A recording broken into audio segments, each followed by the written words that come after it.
কি আমাদের কথা শুনতে চান? আপনারা কি চান যে পিছনে এইভাবে বিশৃঙ্খল ভাবে লোক দাঁড়িয়ে থাকলে বক্তব্য দিব? একজন লোক দাঁড়িয়ে থাকলে আমি বক্তব্য দিব না। একজনও এখানে দাঁড়িয়ে থাকলে সকল লোক পিছনে দিয়ে বসতে হবে, একজনও দাঁড়িয়ে থাকতে পারবে না।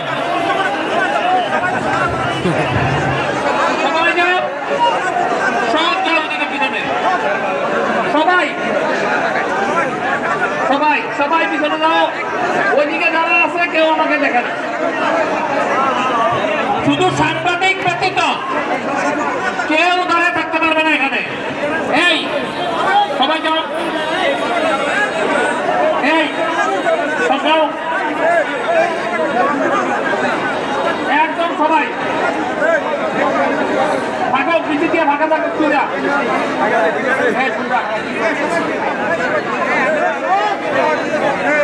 আরো কয়জন মহিলা ছিল এরা কি গেছিল?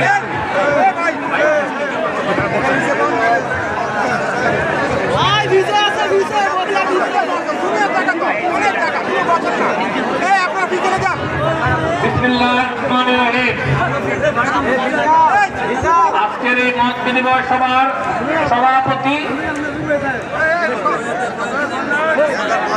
লক্ষ্মীপুর ইউনিয়নের সভাপতি বিএনপির উপস্থিত থানা বিএনপি অঙ্গ সংগঠন এবং এলাকাবাসীর একাংশ, আসসালামু আলাইকুম। অনেকদিন পরে আপনাদের সামনে কথা বলতে এসেছি। আসলে প্রস্তুতি নিয়ে আসি নাই যে এত লোকের সামনে বক্তব্য দিব। এসেছিলাম আমরা একটি সাংগঠনিক সভা করব, সাংগঠনিক সভার পরে আমরা একটি জনসভা করব, সেটারই প্রস্তুতি জন্য আসলে আসা। যখন আপনাদেরকে দেখলাম তখন মনে হলো যে আপনাদের সামনে তো কিছু কথা বলতেই হয়।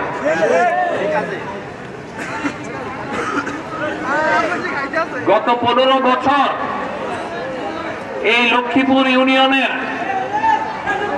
সকল নেতাকর্মী যারা জাতীয়তাবাদী শক্তির সপক্ষে কোনো না কোনো ভাবে জেলা বিএনপিকে সহযোগিতা করেছে, মিছিল, মিটিং, হরতাল, অবরোধ এবং লক্ষ্মীপুর ইউনিয়নের অনেক নেতাকর্মীর নামে বিভিন্নভাবে মামলা হয়েছে।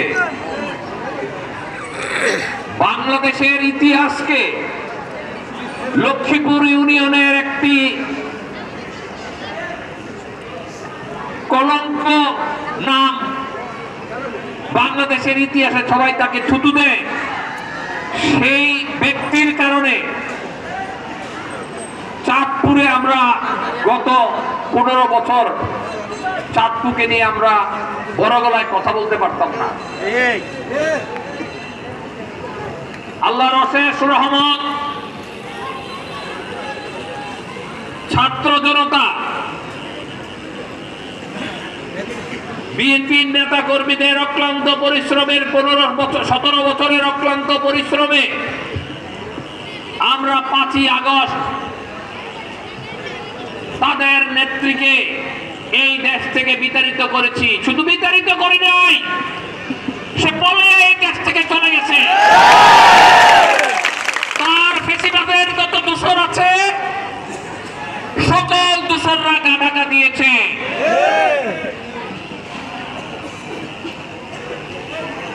তাদের লোকের হাতে মৃত্যুবরণ করেছে। এই সেই কুখ্যাত এই এলাকার বালুখেকো নাম উচ্চারণ করতে চাই না। আমরা যেখানে যাই, বাংলাদেশের যে প্রান্তে যাই, সেই প্রান্তেই বলে তার নাম এবং তাকে বালুখেকো হিসাবে, জমি জমা দখলকারী হিসাবে সারা বাংলার মাটিতে 1 নম্বর সে। এবং সে ছিল গত 15 বছরে চাঁদপুর সদরে যত মামলা মোকদ্দমা হয়েছে, যার নির্দেশে হয়েছে তার একমাত্র কালেক্টর, তাই কিনা?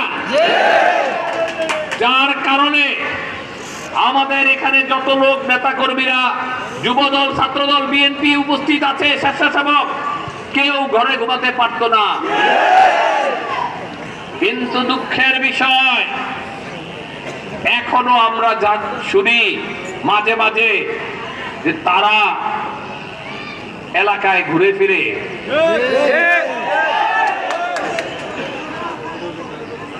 তাদের দোসররা আছে। আমাদের কিছু হাইব্রিড নেতারা তাদের দোসরকে প্রশ্রয় দেয়। আমি আপনাদেরকে বলতে আসছি, ওই হাইব্রিড নেতাদের আগে বিচার হবে, পরে দোসরদেরকে বিচারের মুখোমুখি করবো আমরা। বাংলাদেশ জাতীয়তাবাদী দলের চেয়ারপারসন বেগম খালেদা জিয়া জনগণের নেত্রী, তারেক রহমান আমাদের প্রাণপ্রিয় যুব সমাজের নেতা, তিনি জনগণের নেতা। এই দেশের জনগণের মঙ্গলের জন্য কেউ আপোষ করে নাই।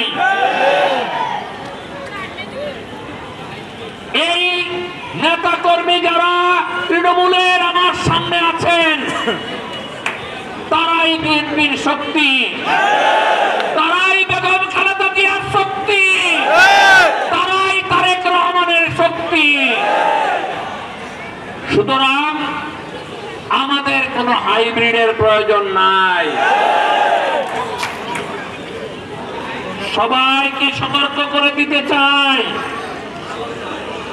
বিন্দু মাত্র সাধারণ নেতা কর্মীদের দিকে কেউ রক্তচক্ষুভাবে তাকাবেন, তার বিরুদ্ধে সাংগঠনিক ব্যবস্থা নেওয়া হবে। শুধু সাংগঠনিক ব্যবস্থা না, তার বিরুদ্ধে আইন অনুযায়ী, বাংলাদেশ সরকারের আইন অনুযায়ী যে প্রচলিত আইন আছে, সেই প্রচলিত আইনে ব্যবস্থা নেওয়া হবে। সুতরাং কোন মানুষের বাড়িতে গিয়া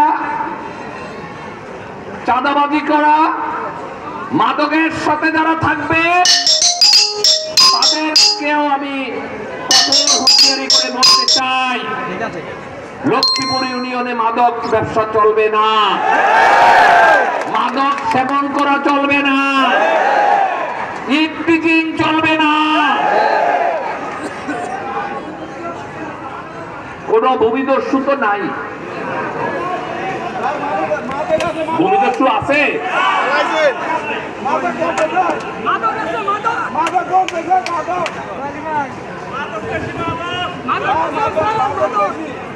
মাদকের যারা আছে, আমার বাসায় যায় নাম দিয়ে আসবেন, বাসার ঠিকানাটা শুধু আমার বাসায় দিয়ে আসবেন, তারপরে বাকি ব্যবস্থা প্রশাসন করবে। অথবা যে মাদকের সাথে জড়িত তাকে আপনারা ধরবেন, ধরে থানায় ফোন করবেন, প্রশাসন আসবে, প্রশাসনের হাতে উঠিয়ে দিবেন। কেউ আইন হাতে নিবেন না, পারবেন না। এই কাজটুকু যদি আপনারা করতে পারেন, তাহলে এই লক্ষ্মীপুর ইউনিয়ন একটি মডেল ইউনিয়ন হিসাবে পরিণত হবে। আমাদের মহিলা দলের অবস্থা কি? এখানে তোমার কি সব কমিটিগুলো আছে? এখন তোমার এন থেকে যদি তোমার কথা না শুনি, তুমি কেমনে মহিলা দল চালাইবা? হ্যাঁ, প্রত্যেকটা প্রত্যেকটা ওয়ার্ড কমিটি করতে হবে। এই প্রত্যেকটা ওয়ার্ড কমিটি করতে হবে, প্রত্যেকটা ওয়ার্ড কমিটি। প্রিয় ভাইয়েরা আমার,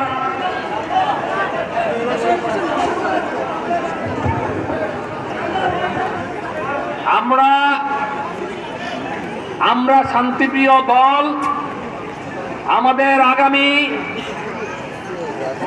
আমরা এই 15 বছর আন্দোলন করেছি, কিছু জিনিসের জন্য। এই সরো এখান থেকে, এই সরো।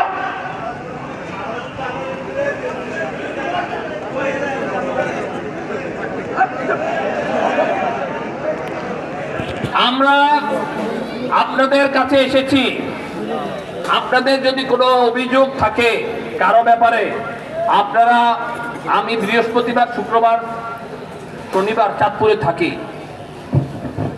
আমাকে আপনারা সশরীরে যাবেন, আপনাদের অভিযোগ দিবেন।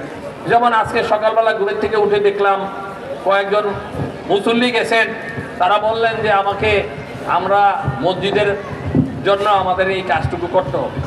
তা আমরা চেষ্টা করছি বুঝিয়ে দিতে যে আপনারা এভাবে কাজটা করেন, যেহেতু এটা আমাদের হাতে না, আমরা আপনাদের জন্য সহযোগিতা করব।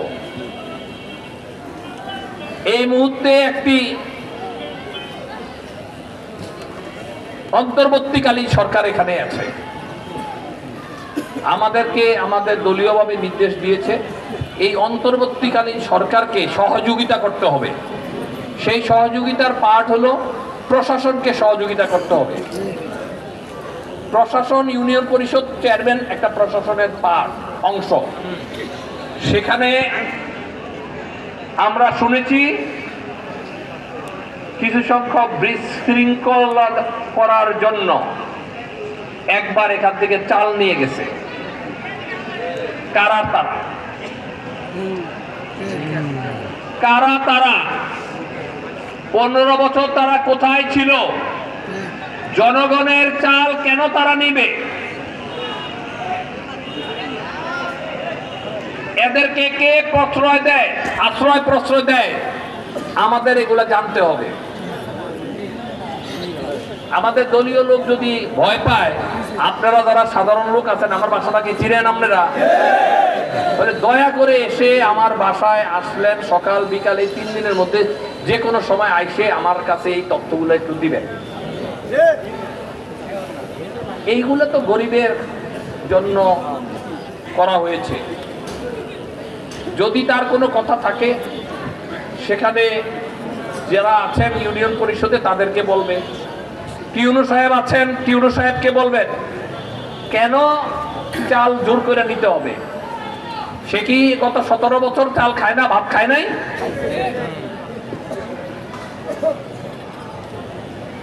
এর সাথে 2-1 জন জড়িত আছে, তারা এখানেও আছে।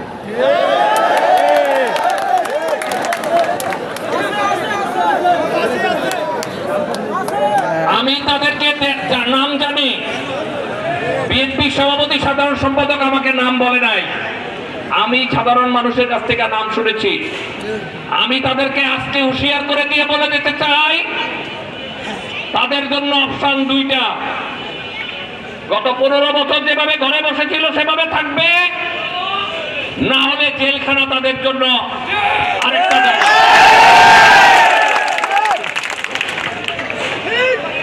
জনগণ কোনোভাবে কষ্ট পাক, বিএনপির কোন নেতা কর্মী দ্বারা এইটা অন্তত লক্ষ্মীপুর হবে না, হতে দেওয়া যাবে না। আপনারা যখন যে কোনো প্রয়োজনে, থানা বিএনপি আপনাদের পাশে আছে, জেলা বিএনপি আপনাদের পাশে আছে, আপনারা নির্দ্বিধায় বুক ফুলিয়ে কাজকর্ম করবেন।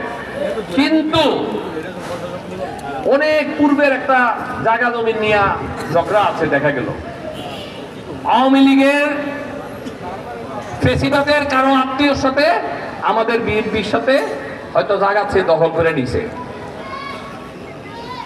তখন তো আমরা, আপনি কিছু করতে পারেন নাই বিএনপির লোক হিসাবে। তো এখন আপনি কেন করবেন? আপনি কোর্টে মামলা করেন, আপনি কোর্টে মামলা করেন, মামলায় ফলাফল আসবে এখন আপনার পক্ষে যদি আপনার কাগজপত্র ঠিক থাকে। কিন্তু আপনি কোনো জমিতে নেয়া জোর দখল করতে পারবেন না, জোর করে কোনো কারো পুকুরে বালু ফলাতে পারবেন না, জোর করে কোনো বালুর ব্যবসা করতে পারবেন না। বালুর সব জিনিসের ব্যবসা করতে হলে সরকারের সাথে, সরকারের ট্রেড লাইসেন্স আছে, সরকারের অনুমতি নিয়ে আপনি ব্যবসা করবেন। আমরা কোনো ধরনের অনিয়ম আমরা হতে দিব না। গত 15 বছর একটি নির্দলীয় তত্ত্বাবধায়ক সরকারের অধীনে আমরা নির্বাচন চেয়েছি। এখনো আমরা বলছি আপনারা নির্বাচন দেন, যত তাড়াতাড়ি সংস্কার করে এই যে একটি সুষ্ঠু নির্বাচন কমিশন করবে, তারপরেই আমাদের নির্বাচন হয়তো তারা বলতে দিবে।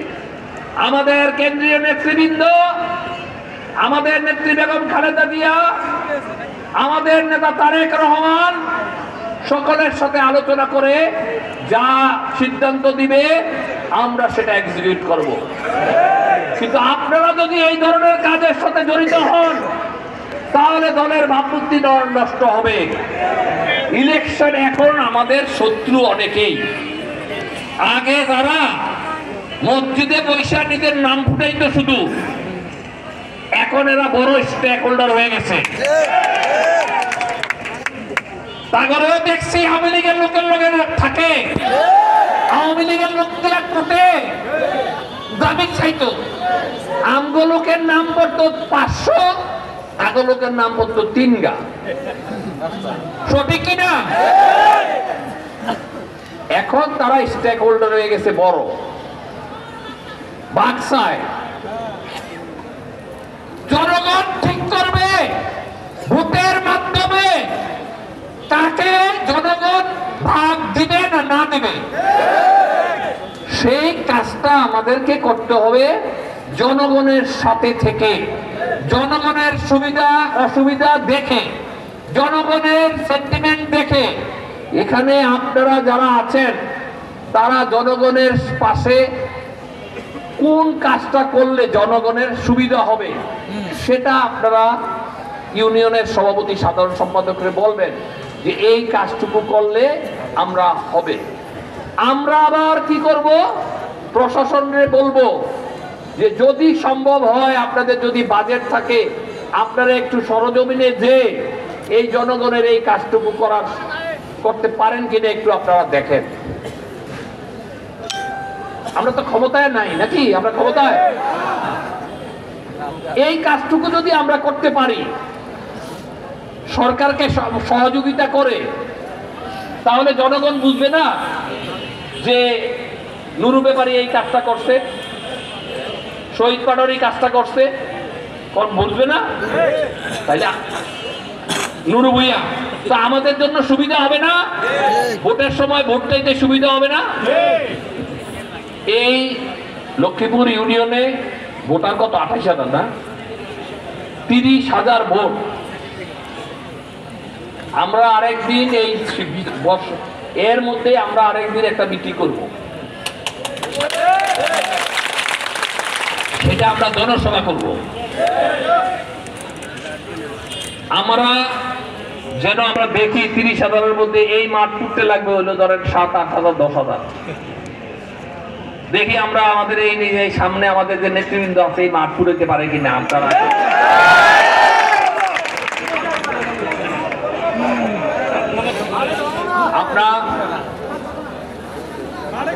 আপনারা একটা জিনিস দেখেন, শেখ হাসিনার বাবা শেখ মুজিব,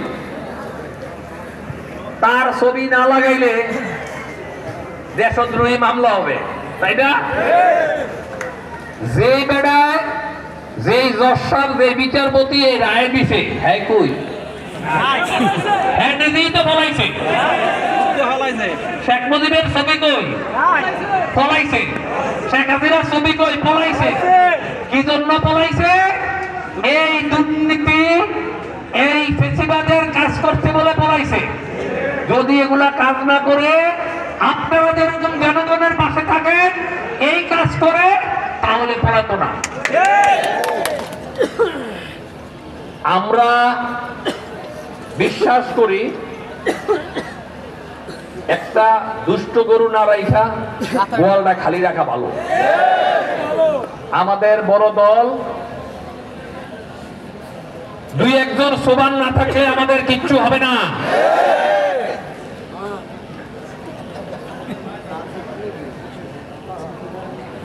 দুই একজন সন্ত্রাসী না থাকলে কিচ্ছু হবে না। একজন ছাত্র মুসলমান 100 জন বিধর্মীকে যেভাবে বাধা দিতে পারে, আমাদের সকলে খালেদা জিয়ার, তারেক রহমানের একেবারে বিশ্বস্ত অনুগত সৈনিক হইতে হবে। জিয়াউর রহমান যখন মারা যায় তখন একটি সুটকেস পাওয়া গিয়েছিল। সবাই মনে করছিল আরে এই সুটকেসটার মধ্যে জানি অনেক টাকা পয়সা আছে, জিয়াউর রহমান রে আমরা একটু পত্রিকার মাধ্যমে আমরা ওনাকে ছোট করব। পরে দেখা গেল সুটকেসের মধ্যে একটা পায়জামা আর একটা লুঙ্গি, নামাজের জন্য নাকি। সেই সততা আমাদের মধ্যে থাকতে হবে। আমরা এই দেশকে জনগণের দেশ হিসেবে রূপান্তরিত করতে চাই। এই ঘোষণা আমাদের তারেক রহমান সাহেব গতকালকে দিয়েছে এবং বাংলাদেশ জাতীয়তাবাদী দল জনগণের দল হিসাবে আগামী যুগ যুগ ধরে বাঁচবে, এই প্রত্যাশা ব্যক্ত করে আমি আমার বক্তব্য এখানে শেষ করলাম। খোদা হাফেজ। বাংলাদেশ জিন্দাবাদ। বেগম খালেদা জিয়া জিন্দাবাদ। তারেক রহমান জিন্দাবাদ। জিন্দাবাদ। খোদা হাফেজ। আসসালামু আলাইকুম।